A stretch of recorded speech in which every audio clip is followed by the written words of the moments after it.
Delhi live की शुरुआत करेंगे बड़ी खबर के साथ। सरकार किसानों की बैठक बेनतीजा रही।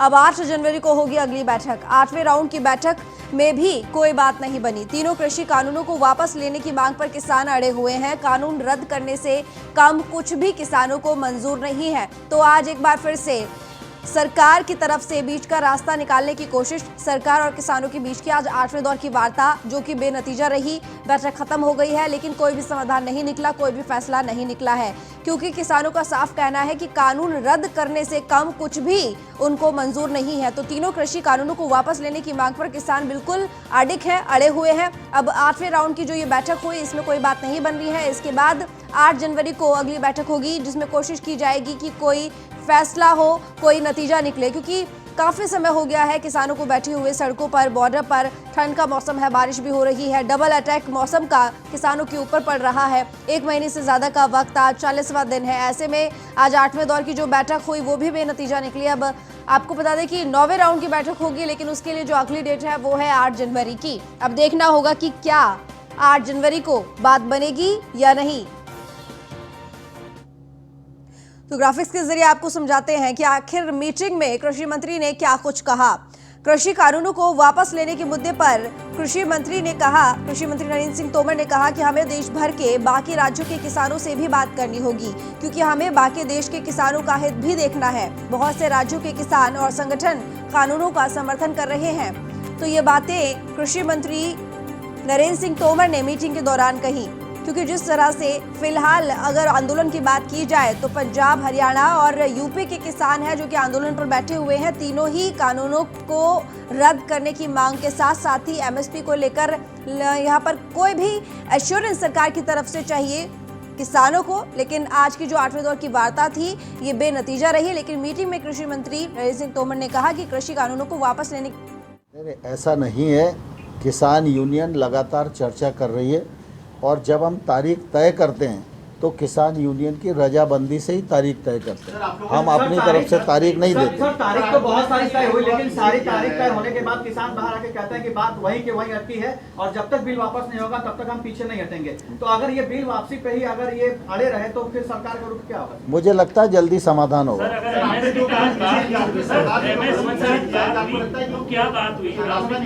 किसानों को भी 2 कदम पीछे आना चाहिए, आपको लगता है? नहीं, स्वाभाविक रूप से रास्ता निकलने के लिए तो तालियां दोनों हाथ से ही बजती हैं ना। सर, एमएसपी पे आपने क्या ऑफर किया आज किसानों को? क्या बातचीत हुई थी जो आप बता रहे हैं थोड़ी देर चर्चा एमएसपी पे? देखिए, जब चर्चा सिरे नहीं चढ़ती है तब तक कोई भी निर्णय नहीं होता, और निर्णय नहीं होता तब तक आपको बताया नहीं जा सकता। आप कई किसान संगठनों से बातचीत कर रहे हैं जो बिल के कानून के समर्थन में है, लगातार हम लोग देख रहे हैं। क्या फिर से आप उनके साथ कोई एक साथ बैठकर कोई बातचीत करेंगे क्या, इन किसानों से बातचीत करने के पहले या फिर उसके बाद? स्वाभाविक रूप से हम देश भर के किसान संगठन जो अप्रोच करते हैं सरकार को, हम उनसे भी मिलते हैं, क्योंकि भारत सरकार तो सभी किसानों के लिए प्रतिबद्ध है। आज तो इसका कोई नतीजा नहीं निकला, पर आने वाली जो मीटिंग है 8 में, उसमें बड़े अच्छे नतीजे निकलने की मुझे से आस बनी है। कैसे?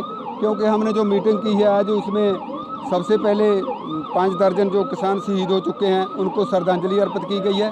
उसके बाद हमने कहा कि आप बताइए भी आप उसको तीनों कानूनों को रिपील करना चाहते हैं या नहीं करना चाहते। हम इससे अलावा और कुछ नहीं पूछना चाहते।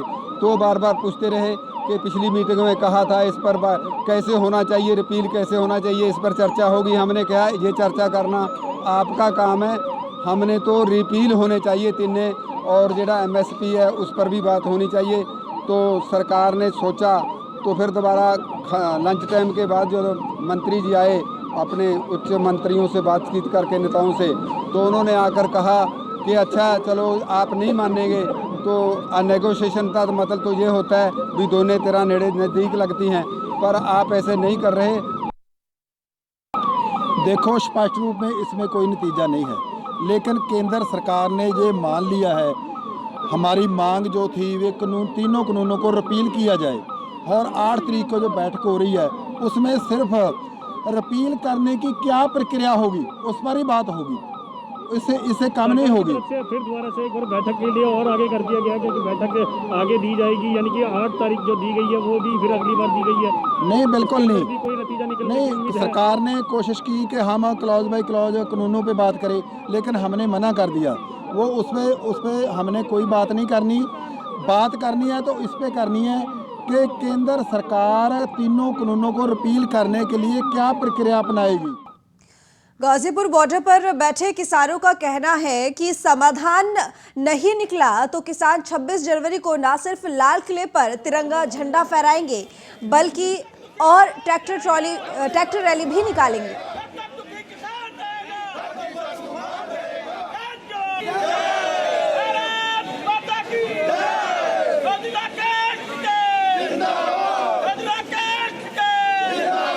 किसान भाइयों, आपको सूचित किया जाता है, सामने व्हाइट कलर की गाड़ी खड़ी है, वैगनर 2 गाड़ियां खड़ी हैं।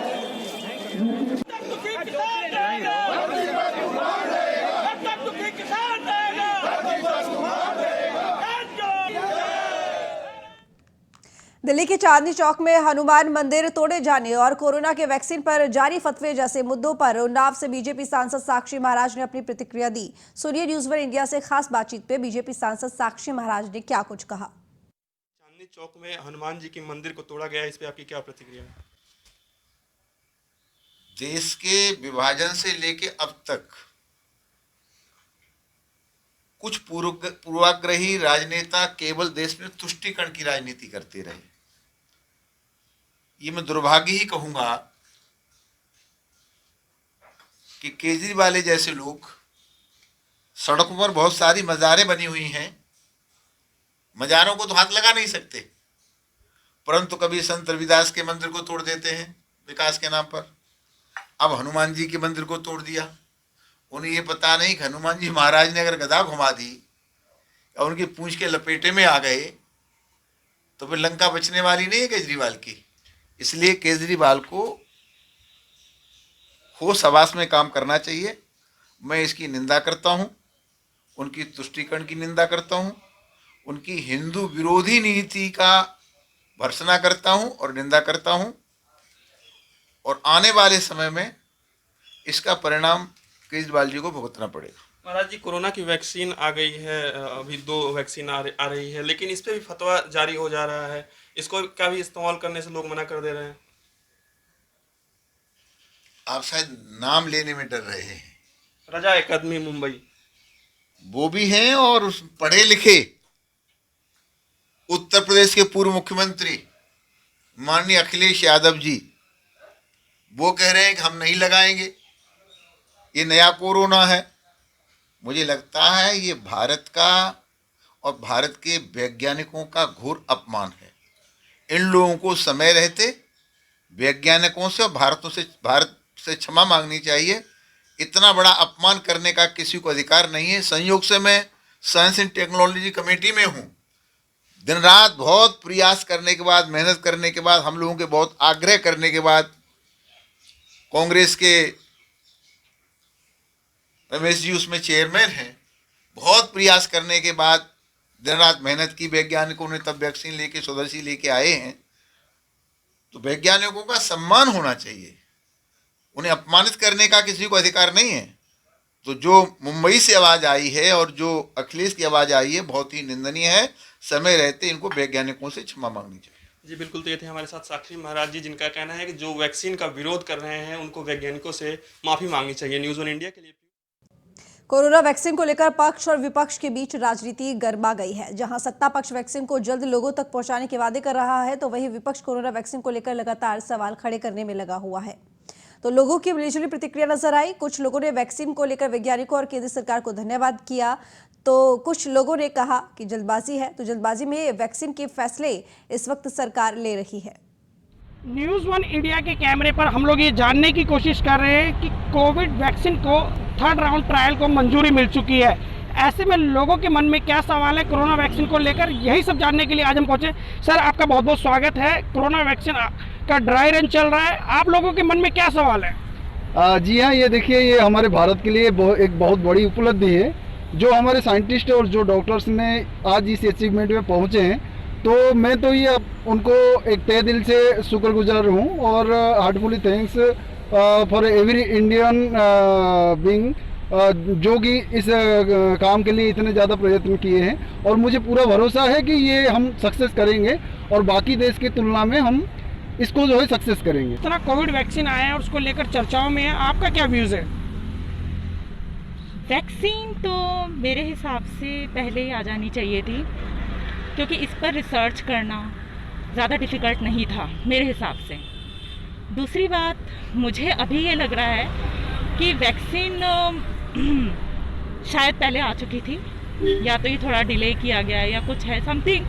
मुझे तो इसमें पूरे इस पेंडेमिक में एक पॉलिटिक्स के अलावा कुछ नज़र नहीं आया। वैक्सीन अब बिल्कुल फाइनल स्टेज पर है और ड्राई रन भी चालू है, ऐसे में जनता के मन में क्या सवाल है, ये जानने के लिए हम आज आपसे जुड़ रहे हैं। नो डाउट, मतलब हम अपने साइंटिस्ट के लिए फिर प्राउड तो फील करते ही हैं। बाकी अगर कुछ कंसर्न्स है, जैसे कि कुछ बता रहे हैं कि जो भारत बायोटेक वाला जो वैक्सीन है उसके मतलब फाइनल रिजल्ट्स नहीं आए, फिर भी उसको दे दिया है इमरजेंसी यूज़ वाला। फाइजर वाला ठीक है, बाकी जगह दिया है उसको भी दे दिया है, तो क्या ठीक है, ऐसा कुछ नहीं है। मतलब हम लोग मतलब अच्छा ही फील कर रहे हैं कि एनी हाउ मतलब जैसे जैसे वैक्सीन लगे और बाहर निकले और गया। अच्छा, अभी कोरोना वैक्सीन आ ही चुकी जिसका इंतजार था लंबे समय से, केंद्र सरकार हो या राज्य सरकार हो, सरकारों के दावे बड़े मजबूत नजर आते हैं और उन्हीं दावों को लेकर आज हमने जनता से बात की तो जनता की मिलीजुली प्रतिक्रिया नजर आई। जाहिर सी बात है, जब भी कोई नया प्रयोग होता है तो कुछ लोगों के मन में डर होता है, कुछ लोग असमंजस की स्थिति में होते हैं और कुछ उस चीज को लेकर विश्वास से भरे नजर आते हैं। ऐसा ही कुछ आज की इस रिपोर्ट में देखने को मिला। मैं Gulshan Saifi, news 1 India, Delhi. Corona पूर्वी दिल्ली के शकरपुर इलाके में दुकान बंद कर अपने कर्मचारी के साथ घर लौट रहे कारोबारी के साथ लूटपाट का मामला सामने आया है। बाइक सवार बदमाशों ने लूटपाट का विरोध करने पर कारोबारी पर चाकू से हमला कर घायल कर दिया। पुलिस ने मुकदमा दर्ज कर मामले की जांच शुरू कर दी है। सारी वारदात वहां लगे सीसीटीवी कैमरे में कैद हो गई, जिसके आधार पर पुलिस बदमाशों की तलाश में जुटी हुई है।